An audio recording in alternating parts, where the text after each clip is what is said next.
even everyone that is written among the living in Jerusalem.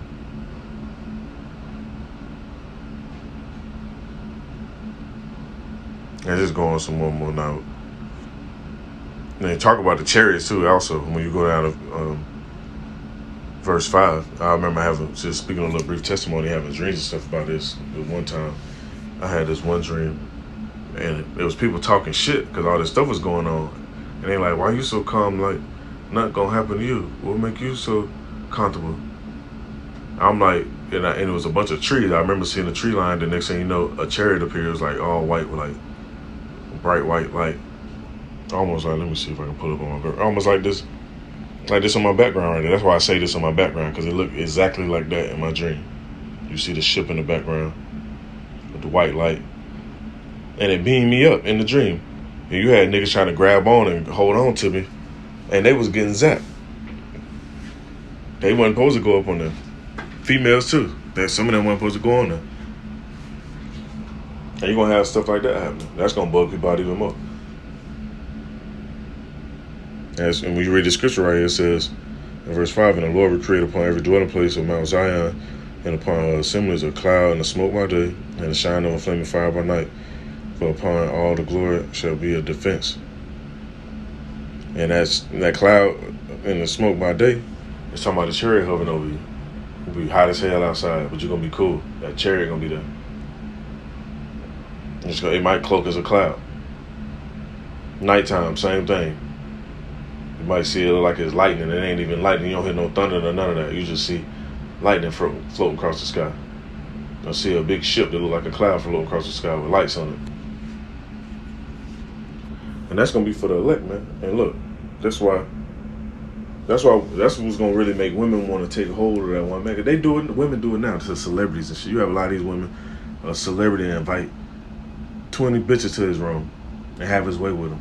So what more a righteous man being right and moving in the name of the Lord and moving with the righteous spirit and being at peace and being full of knowledge and wisdom while all this shit going on and knowing what to do. That's gonna be more valuable than anything, because hey, if you got all that money now, that don't mean you'll be able to use that shit when that internet collapses, when that grid goes black. So what's gonna be the most valuable thing? Let me get that.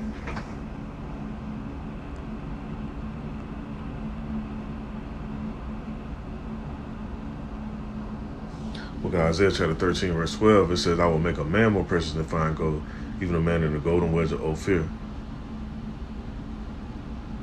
It says in verse 13, "Therefore I will shake the heavens, and the earth shall remove out of her place in the wrath of the Lord of hosts in the day of his fierce anger." And it's going to be a lot of shit going on. It's still more earthquakes been popping up back to back. Big ones too. And they're getting bigger. And they keep talking about this big one supposed to hit Yellowstone, and I want to say they call it the Ring of Fire out on the West Coast from California, go from Alaska all the way down to California. Then I want to say it go back around to Japan or some shit like that, if I'm not mistaken. I have to look at the map again, but Earth gonna be shaking. Then you got Putin and NATO and them going at it.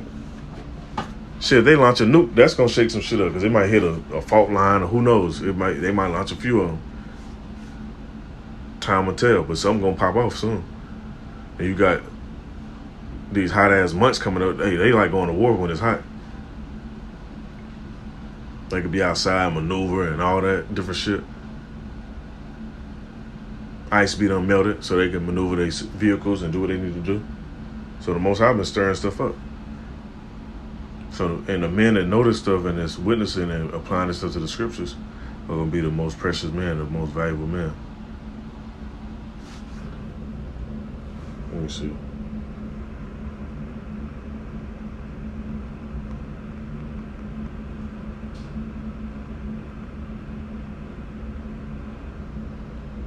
This book of Isaiah chapter 32 verse 2.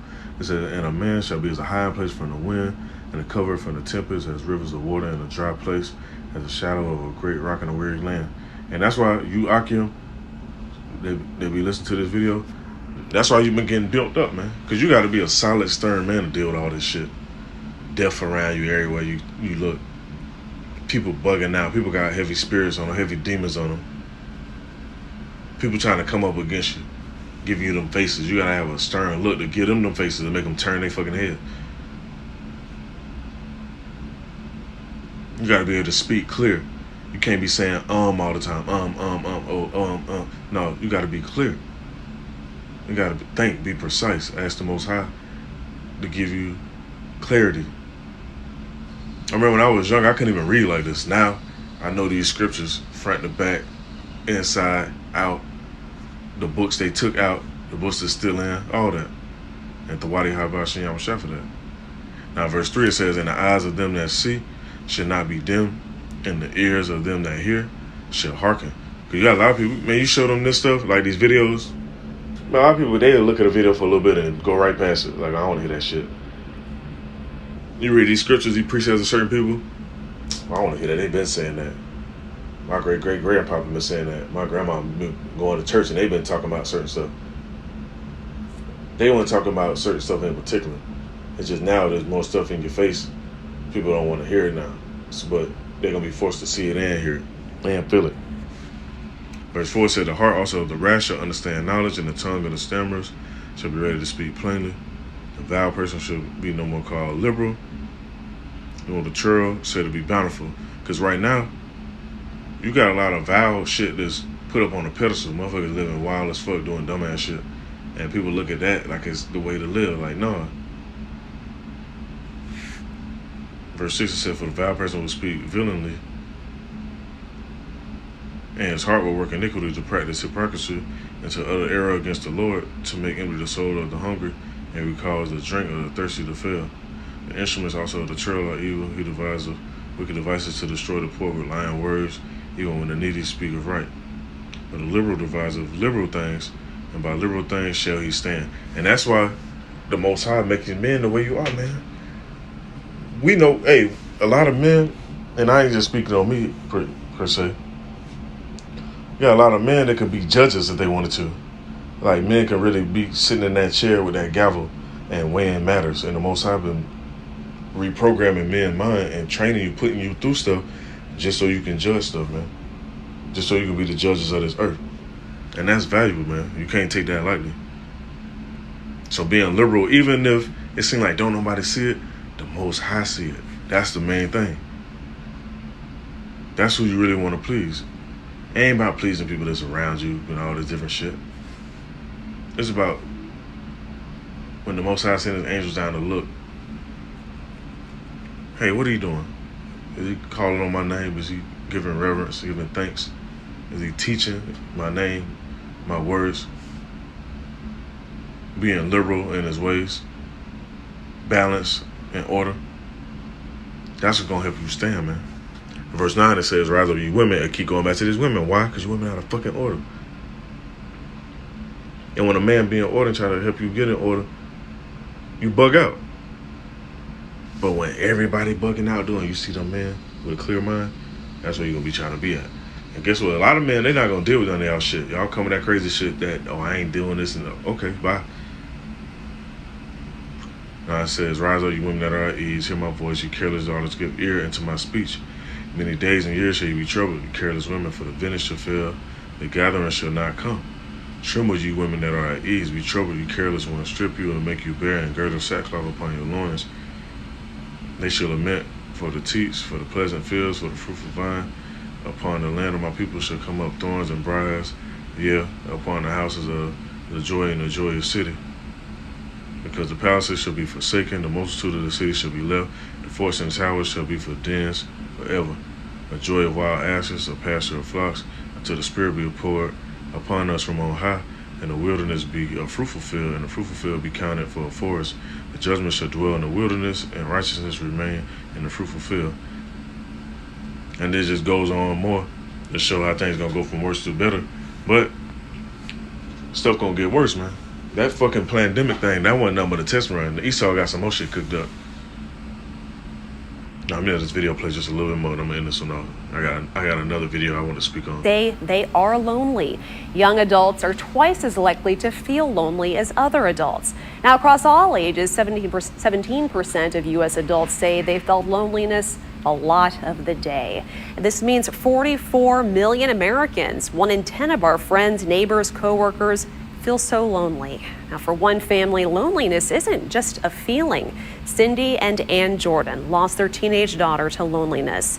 While addiction might have been labeled the cause, it was deeply rooted in her core struggle, chronic loneliness.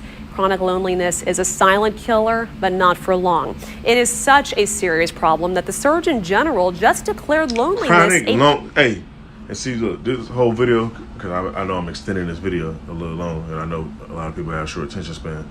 Chronic loneliness, not no chronic illness like bronchitis or nausea or headache or back spasm.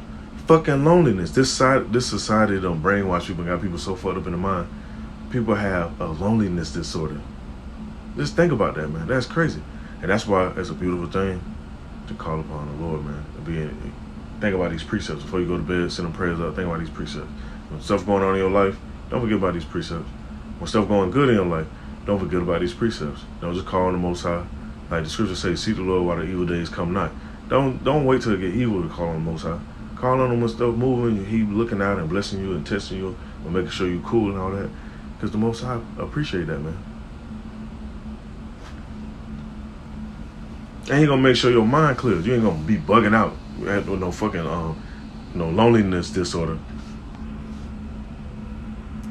Let me see.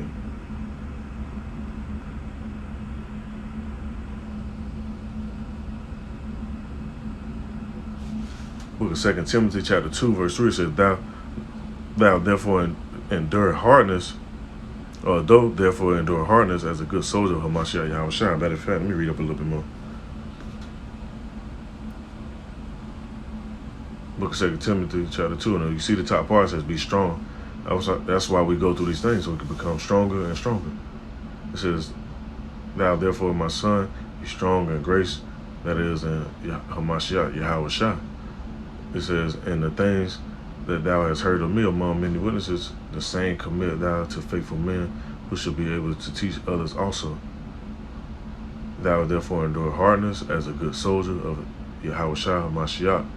No man that warreth entangleth himself with the affairs of this life, that he may please him who have chosen him to be a soldier. And being a soldier, a lot of times when you be alone, man, you lose your loved ones, your women bug out and leave you, your money might go left, and you got to deal with that shit. Then you got to deal with your family going against you and looking down on you, all that stuff, man. But you got to be hard, you got to be strong, you got to be a soldier. When soldiers go to battle, speaking on military terms, I grew up around a lot of people that was in the military, family-wise, and they tell me them stories. You lose your platoon, you lose your woman cheating on you while you out at war. You lose your friends. You think your friends, they really be enemies. They might go fucking AWOL.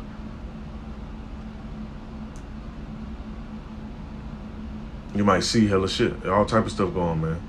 You gotta be a soldier, though. In verse 5 says that if a man also strive for masteries, yet is he not crowned, except he strive lawfully. Let me see what else I'm gonna get. I'm gonna get another preset and I'm gonna end this one off. Let me see.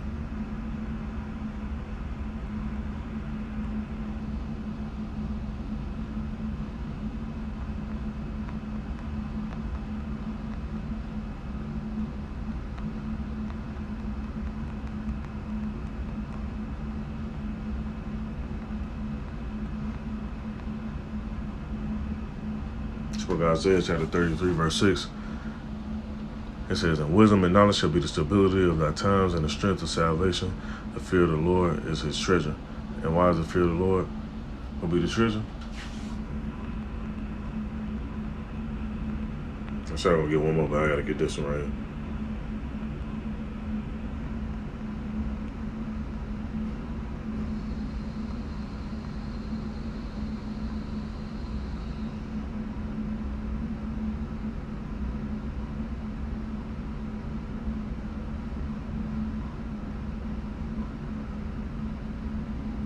Book of Proverbs chapter 1 verse 7 says, the fear of the Lord is the beginning of knowledge, but fools despise wisdom and instruction. And the reason why you fear the Lord, because you know the Most High can put you in any situation, and you know he can take you out of any situation. So I just wanted to bring this out. Adawan Ratazadis edifying. Call Allah Yahweh Hashem Yahushua and Shalom.